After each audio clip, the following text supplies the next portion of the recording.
I've written about my my disappointment sometimes with U.S. foreign policy and the lack of discussion with regards to war, especially with Afghanistan and Iraq.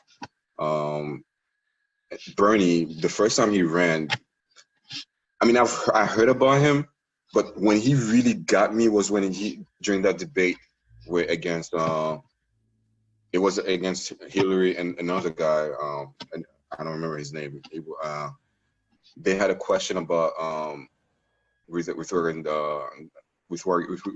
Hillary Clinton's association with Kissinger, and she was all, Kissinger's not my friend. Yeah, exactly. She was so proud of, Kissinger is my friend, and trying to get all that accolades. But then I remember the day before I was reading this. There was this article. They had released records on the fact that Kissinger was responsible for what happened in Chile under and the coup and like Allende and Pinochet.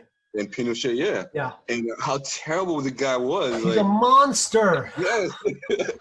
So Henry, and we're coming up on an hour, but we'll talk a little bit more because we're having a great conversation. But I'm bringing this up. I'm continuing on this point because I was going through like Facebook memories, and I had posted something about Bernie Sanders in 2015 when he started his campaign.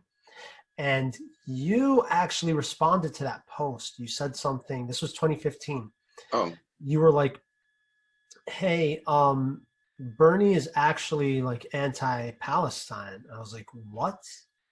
And then you shared a link with me. There was a YouTube clip in which Bernie Sanders was doing a town hall, and there were people in the town hall that were really pressing him on Palestine. And he was so off. He was like, Israel has the right to defend itself. Yeah, you know? the same stuff. And it was actually, he was super like grumpy in that clip. He like told someone to shut up, which was hilarious.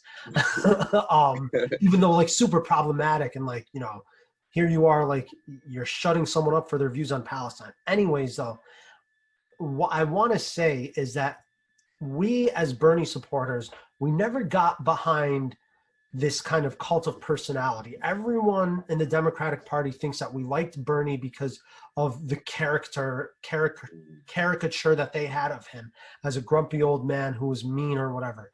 And that's not the case. I mean, there are things of his personality that I love, but I love that he was responsive to the people that supported him. And if you remember in the 2016 primary, he was talking about working class issues. And when he was talking about working class issues, he went to Michigan, and working class Arabs and Muslims got behind him because he spoke to their economic issues. And they responded and voted for him. And in kind, Bernie said, look, they support me. I need to listen to them. And I remember that debate right after, he said that he supported the rights of Palestinian people. And it's not that he's been right on the issue the entire time. He hasn't, and I acknowledge it. But the fact that he's willing to listen to us in the working class and is able to respond as such with policy, that's what I loved about him. I don't know if you felt the same. I saw the shift eventually with Bernie, and I saw that he was,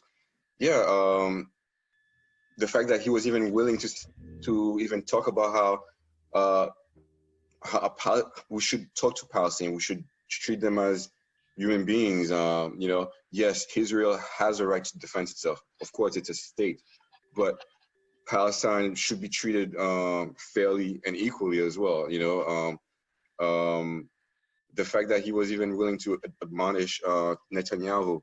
You know, very few people have done that in the U.S. media, even in politicians. I think everyone. But I think everyone should be admonishing Netanyahu. I remember, even that guy. He's something else. Like, I remember when he was running for re-election, and apparently the Arab Israelis were going to vote in droves, or there was like a mass movement to get them to vote, and he sent some mass mailing or something. He said, be careful, you need to go out to vote now because the Arabs are voting. It was so obvious what he was doing. Like, wow, really. So Yeah, fuck that dude. I mean, Just to put it plainly. Look, we're running out of time. Into another clip of Johnny's jabs. If you liked what you just saw, please be sure to share this with your family and friends and comment below. And if you want to get more content like this, it's easy. Just click the bell below to subscribe.